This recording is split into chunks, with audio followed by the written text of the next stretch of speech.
L'invitation était restée sur le comptoir de ma cuisine pendant 3 jours avant que je ne me décide enfin à l'ouvrir. Papier crème. Lettres dorées en relief. Le grand luxe. Réunion de la famille Martinez. Célébrons le succès ensemble. Je passai mes doigts sur les lettres, sentant le léger relief du carton de qualité contre ma peau. Bien sûr qu'ils avaient mis le paquet, ils le faisaient toujours quand il s'agissait de frimer. Mon téléphone vibra. Un nouveau message de ma mère. Olivia, merci de confirmer ta présence. Tout le monde sera là. Même Marcus prend l'avion depuis Londres. Marcus. Mon grand frère. L'enfant prodige. Le banquier d'investissement qui ne faisait jamais rien de travers. Celui qui avait obtenu une bourse complète à Stanford pendant que moi, je quittais la fac pour poursuivre mes rêves de start-up tech. Quel gâchis, avait dit papa. On a tant investi dans ton éducation et tu jettes tout ça pour une chimère. Je regardais autour de mon petit appartement une chambre. Les murs étaient nus, sauf mon tableau blanc couvert de codes et de schémas. Mon bureau débordait de 3 écrans, de prototypes et de tasses de café vides. Pour eux, tout cela ressemblait à un échec. Pour moi, c'était le berceau de quelque chose de révolutionnaire. Je répondis, j'y serai. La réunion de famille se tenait au Crimson, le tout nouvel hôtel de luxe du centre-ville. Depuis le 40e étage, on pouvait voir toute la ligne d'horizon, y compris le gigantesque panneau numérique qui venait d'être installé sur la Wesley Tower. Le même panneau qui afficherait le nom de mon entreprise dans exactement 4 heures. Mais ça, ils ne le savaient pas. Ils ne savaient rien de ce que j'avais construit ces 5 dernières années. En m'habillant pour la soirée, je pensais à la dernière réunion familiale, Noël, il y a 2 ans. Marcus venait de conclure son premier gros contrat. Papa avait sorti le whisky hors de prix et porté un toast. À mon fils, qui perpétue l'excellence de la famille Martinez. J'étais restée silencieuse, trifouillant mon assiette, alors que dans mon sac d'ordinateur se trouvait le tout premier prototype de ce qui deviendrait l'interface neuronale révolutionnaire de Neurok. Le même logiciel qui allait attirer plus de 80 millions de dollars lors de la levée de fonds de série B et bouleverser la manière dont les gens interagissent avec la technologie. Le même logiciel qu'ils avaient qualifié de « passe-temps d'ordinateur ». Je choisis une simple robe noire pour la réunion. Pas de marque de luxe. Pas de bijoux clinquants. Qu'ils continuent de croire ce qu'ils avaient toujours cru, que je ne pouvais pas me permettre mieux. J'attachai mes cheveux foncés en un chignon net, me maquillai légèrement et pris mes clés de voiture. La même vieille Toyota que je conduisais depuis la fac. Un autre sujet de moquerie familiale. Le trajet jusqu'au Crimson me donna le temps de réfléchir, à toutes ces journées passées à coder jusqu'à en avoir les yeux brûlés, à ces nuits où je dormais sur le sol du bureau parce que je ne pouvais pas payer à la fois le loyer et les serveurs, à tous ces investisseurs qui m'avaient dit non. Jusqu'à cette réunion décisive avec Sarah Blackwood de Venture Capital Partners. C'est l'interface la plus innovante que j'ai vue depuis 10 ans, avait-elle dit. Comprenant réellement ce que j'avais créé. On est à fond. Le hall de l'hôtel bourdonnait déjà de membres de la famille Martinez à mon arrivée, cousins en costume de créateur, tantes couvertes de bijoux.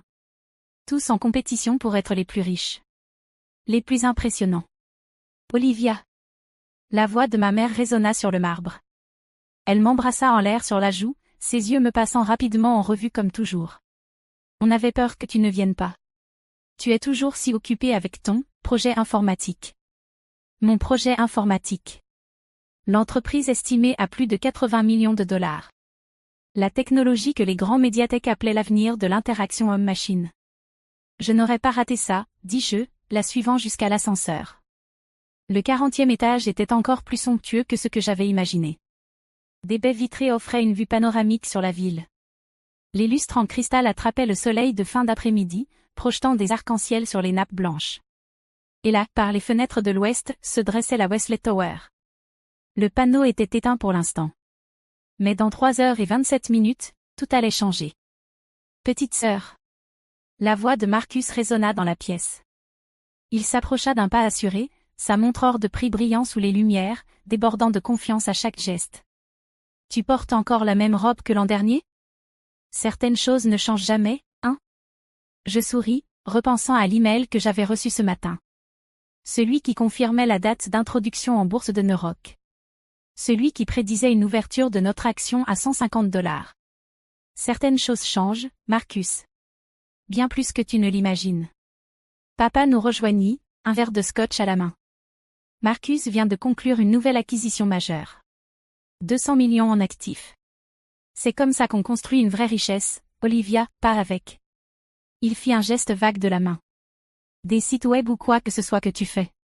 Je consultais mon téléphone. Message du CTO. Test de l'affichage réussi.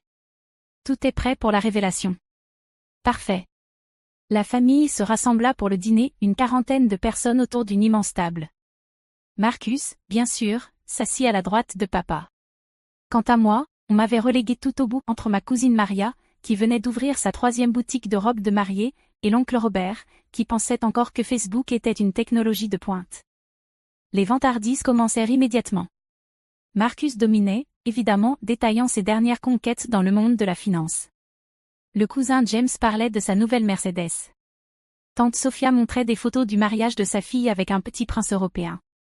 Puis, les regards se tournèrent vers moi. Alors Olivia? Lança Marcus assez fort pour que tout le monde entende. Tu vis toujours dans ce même appartement en location? Ça fait quoi maintenant, 5 ans? La plupart des gens auraient quelque chose à montrer après tout ce temps. La pièce devint silencieuse. Tous les regards se tournèrent vers moi, certains compatissants, la plupart critiques. Ils attendaient que je balbutie des excuses, que je défende mes choix, que je justifie mon échec apparent. Je regardai ma montre. Parfait timing. En fait, Marcus, dis-je en me levant lentement. Pourquoi tu ne jetterais pas un œil par la fenêtre, celle qui donne sur la Wesley Tower? Il fronça les sourcils, mais se tourna sur sa chaise. Les autres suivirent son regard. Le panneau publicitaire s'illumina d'un bleu et blanc éclatant. Au de 15 mètres, le logo de mon entreprise apparut. Neuroc. L'avenir est neuronal. En dessous, des titres défilants. Neurotech révolutionne l'interaction homme-machine. Une start-up technologique valorisée à 80 millions de dollars se prépare à une hypo historique. La PDG Olivia Martinez nommée au Forbes 30 Under 30. Le silence dans la salle était assourdissant. Je restais debout, observant leurs visages au fur et à mesure que la vérité les frappait. La mâchoire de Marcus tomba littéralement. Le verre de scotch de papa resta suspendu à mi-chemin de sa bouche.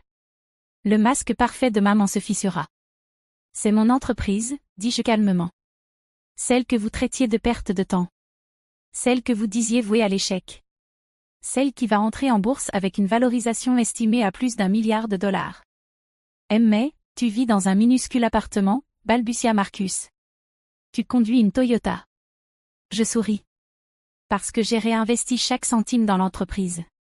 Parce que je croyais en la construction de quelque chose de réel, pas juste à faire semblant de réussir avec de l'argent que je n'avais pas encore gagné. Papa se leva si vite que sa chaise racla le sol. Lydia, pourquoi tu ne nous as rien dit? Est-ce que vous m'auriez écouté, demandai-je. Ou est-ce que vous auriez essayé de tout contrôler, comme vous l'avez fait avec la première entreprise de Marcus? Est-ce que vous auriez compris ce que je construisais, ou simplement vu des signes de dollars? Le panneau continuait à défiler, projetant une lumière bleutée sur leurs visages stupéfaits. Mon téléphone se mit à vibrer, des notifications d'articles tech relayant l'annonce de l'hypo, des messages LinkedIn qui affluaient, Twitter qui explosait. Mais je n'avais pas fini. Pas encore. Ce n'était que le début de ce que j'avais à leur montrer. Le silence qui suivit était presque tangible, lourd et épais dans l'air luxueux de cette salle de bal d'hôtel. Mon téléphone ne cessait de vibrer. Des félicitations d'investisseurs. Des demandes d'interviews de journaux tech.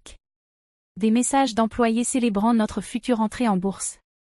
Mais mes yeux restaient fixés sur les visages de ma famille, observant toute la gamme des émotions les traverser. Marcus se reprit le premier, ses instincts de banquier prirent le dessus. 80 millions, dit-il, tentant de paraître décontracté mais incapable de cacher la tension dans sa voix. C'est impressionnant. Mais une valorisation ne veut pas dire revenu réel. Tu gagnes combien, en fait? Je sortis ma tablette. J'ouvris un fichier. Le dernier trimestre? 22 millions de bénéfices nets. Les prévisions pour ce trimestre sont encore plus élevées, maintenant que nous avons signé des contrats exclusifs avec 3 grandes entreprises tech. Je fis glisser la tablette sur la table. Tu peux vérifier les chiffres. Je sais à quel point tu aimes faire ta diligence raisonnable. Il s'en empara, commença à faire défiler frénétiquement. Papa se pencha par-dessus son épaule, leurs têtes côte à côte, examinant les rapports financiers. Je vis le moment où ils tombèrent sur les chiffres prévisionnels de l'IPO. Leurs visages devinrent livides. Mais, tu n'as jamais rien dit, murmura maman de l'autre côté de la table. Toutes ces années, on croyait que... Vous avez cru ce que vous vouliez croire, dis-je d'un ton égal. Vous m'avez vu travailler depuis un petit appartement et vous avez pensé que je peinais. Vous m'avez vu conduire une vieille voiture et vous avez décidé que j'échouais. Pas une seule fois, vous ne m'avez demandé ce que j'étais en train de construire. Tante Sophia se racla la gorge. Chérie, tu ne peux pas nous en vouloir. Les start-up tech sont tellement risquées. Rien à voir avec l'immobilier ou la banque. Je riais, sans même chercher à cacher mon amertume. Risqué? Parlons de risques. Parlons des 3 derniers investissements de Marcus qui ont tous perdu de l'argent. Ou du fonds spéculatif de cousin James qui est sous enquête de la SEC. Oui, je suis au courant. James s'étouffa avec son vin. Ou on peut parler de la tentative ratée d'oncle Robert d'implanter son entreprise à l'étranger? La pièce devint encore plus silencieuse, si c'était possible. J'ai pris un risque, oui. Mais je l'ai fait intelligemment. J'ai vécu en dessous de mes moyens. J'ai réinvesti chaque profit. J'ai construit quelque chose de durable pendant que vous achetiez tous des voitures neuves et des maisons de vacances juste pour vous impressionner les uns les autres. Ils levèrent enfin les yeux de la tablette. Pourquoi maintenant? Demanda papa, d'une voix plus douce que jamais. Pourquoi révéler tout ça à la réunion de famille? Je marchai jusqu'à la fenêtre, désignant le panneau lumineux qui brillait toujours dans le ciel assombri. Parce que demain matin, à l'ouverture des marchés, tout va changer. Neuroc entre en bourse. Et je voulais que vous l'entendiez de ma bouche, en personne, pour que vous compreniez exactement ce que vous avez moqué pendant toutes ces années. Mon téléphone vibra à nouveau. Un message de Sarah Blackwood. Les grands médiathèques reprennent l'histoire. Prépare-toi pour une semaine de folie. La vraie question. Dit Marcus, sa voix prenant ce ton lisse et calculé qu'il réservait aux salles de conseil. C'est comment nous pourrions nous impliquer. En tant que famille. Il doit bien y avoir une opportunité pour quelque action pré-hypo, ou... Non. Le mot claqua. Net. Plusieurs personnes sursautèrent. Ce n'est pas une entreprise familiale. C'est ma société. Construite avec mes idées. Mon travail. Mes sacrifices. Ceux que vous avez tous tournés en dérision. Tu te souviens de Noël dernier, Marcus? Quand tu as dit que je jouais à l'entrepreneur pendant que toi tu faisais des affaires sérieuses? Il eut au moins la décence d'avoir l'air gêné. Ou toi, papa, quand tu as dit à tout le monde à Thanksgiving que je traversais une phase, et que j'allais finir par revenir à la raison et rejoindre l'entreprise d'oncle Robert? Papa posa son verre de scotch. Ses mains tremblaient légèrement. Ou toi, tante Sophia, quand tu as suggéré que je fuyais les vraies responsabilités en créant ma propre entreprise au lieu de me marier, comme ta fille? La pièce était si silencieuse qu'on pouvait entendre la glace fondre dans les verres. Je sortis mon téléphone. J'ouvris mon application bancaire. Vous voulez savoir combien je vaux en ce moment avant l'IPO? Avant que l'action ne soit introduite en bourse? Je tournai l'écran vers eux. Le chiffre affichait 8 chiffres avant la virgule. Plusieurs personnes poussèrent un cri de surprise.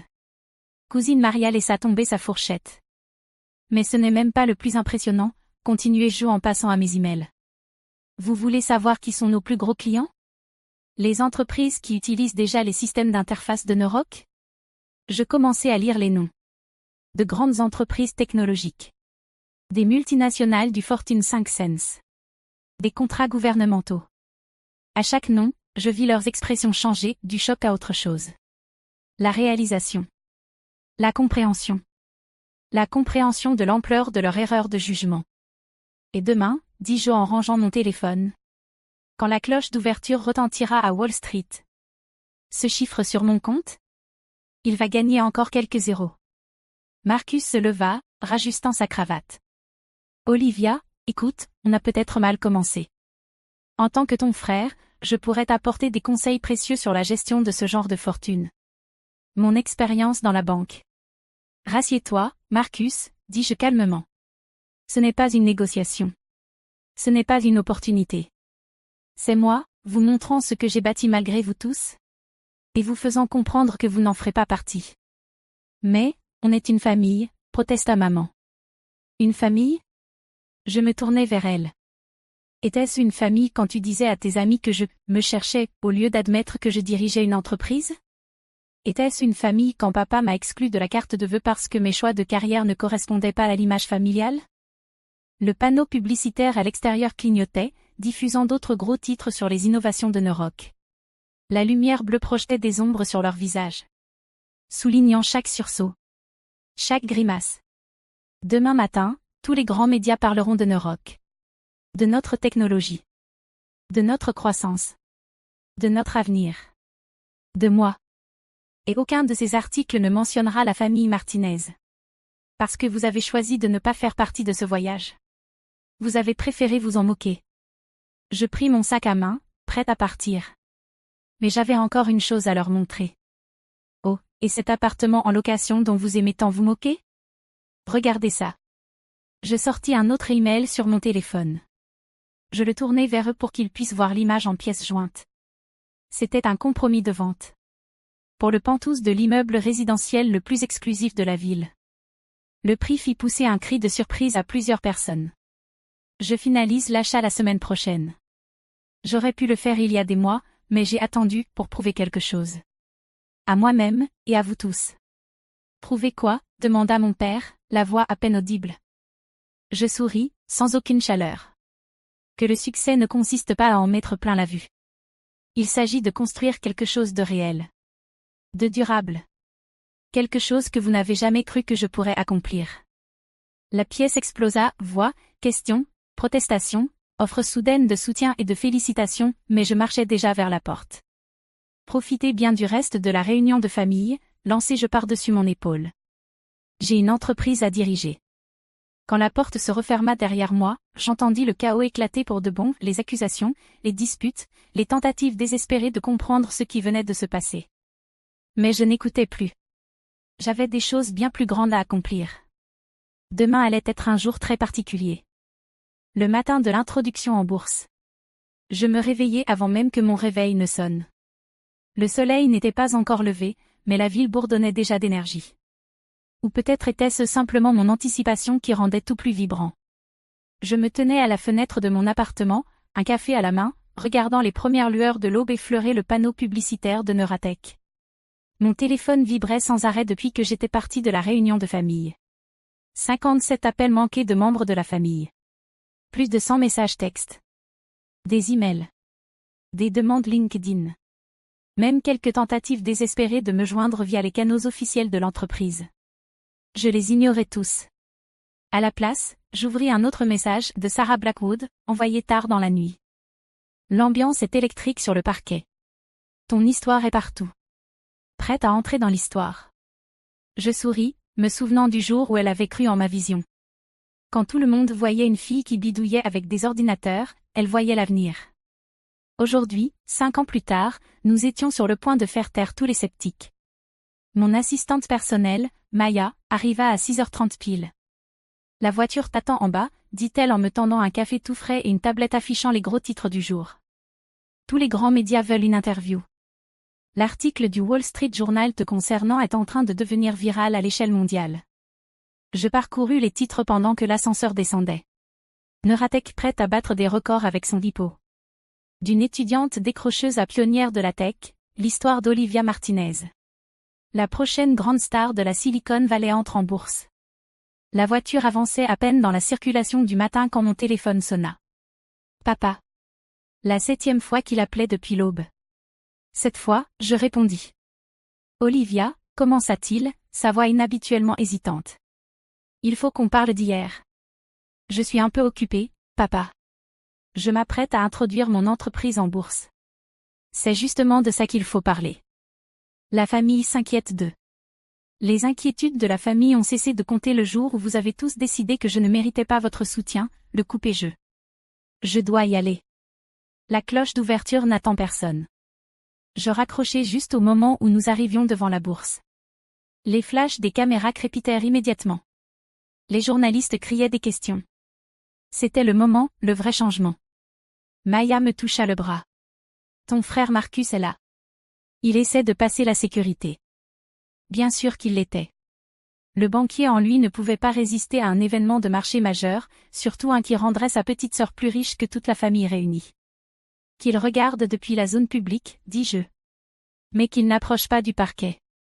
Les 2 heures suivantes furent un tourbillon de poignées de main, d'interviews, de préparatifs. Puis, à 9h29, je me tenais sur la plateforme surplombant le parquet. La cloche symbolique devant moi. Partout, les écrans affichaient le logo de Neuratech, notre symbole boursier prêt à apparaître. Mon téléphone vibra une dernière fois. Un message de maman. S'il te plaît, ma chérie. La famille doit faire partie de tout ça. La réputation de ton père. Je coupai mon téléphone. Le compte à rebours commença. 10 secondes. Je balayai du regard le parquet rempli, repérai Marcus dans la zone publique, son visage partagé entre l'émerveillement et l'envie mal dissimulée. 5 secondes. Quelqu'un dans la foule cria. C'est elle. Celle qu'ils appelaient un échec. 3, 2, 1. La cloche sonna. Les écrans s'illuminèrent de chiffres. Notre prix d'ouverture, $180 l'action, déjà plus que prévu. La frénésie boursière débuta immédiatement. En quelques minutes, le cours monta à $220. Sarah apparut à mes côtés, rayonnante. Félicitations. Milliardaire. Je clignai des yeux. Les chiffres grimpaient toujours, $240. $255.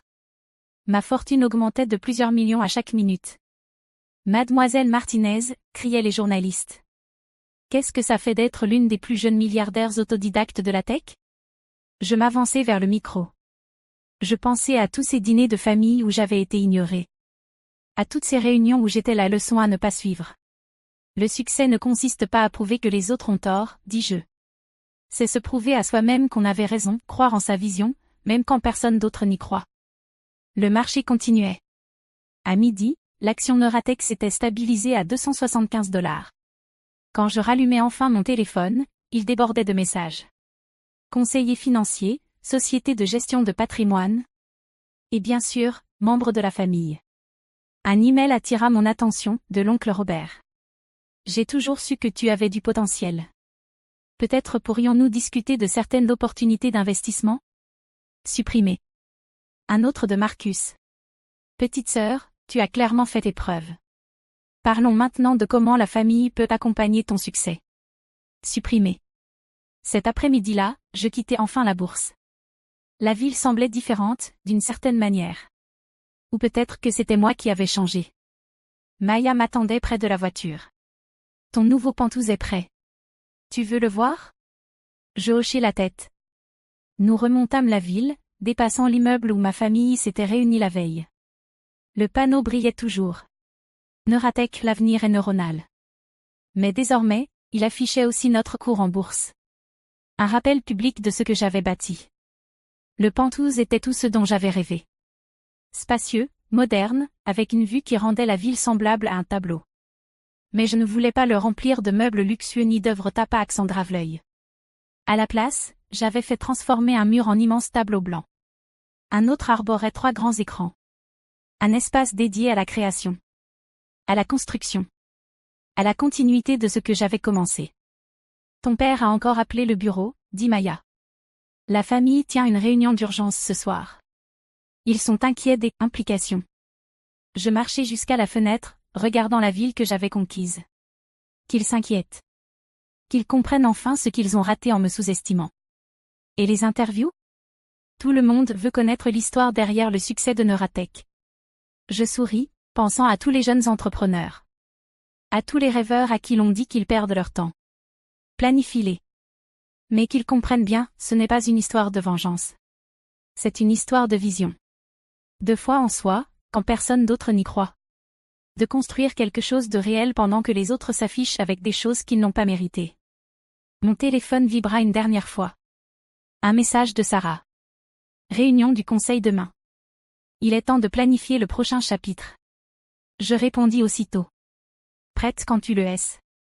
Parce que ce n'était pas la fin de mon histoire. Ce n'était que le début. J'avais encore tant à construire. Tant à créer. Tant à prouver. Pas à ma famille. Mais à moi-même. Qu'ils gardent leur réunion. Leur démonstration creuse de richesse. Leur tentative désespérée de préserver leur image. Moi, j'avais du travail. Du vrai travail. Le genre qui change le monde. Et peut-être, juste peut-être, la prochaine fois qu'on dira à une fille qu'elle perd son temps à poursuivre ses rêves, on se souviendra de mon nom. On se souviendra de la fille qu'on appelait un échec. On se souviendra de ce qui arrive quand on sous-estime quelqu'un qui refuse d'abandonner. Le succès ne ressemble pas toujours à ce qu'on attendait.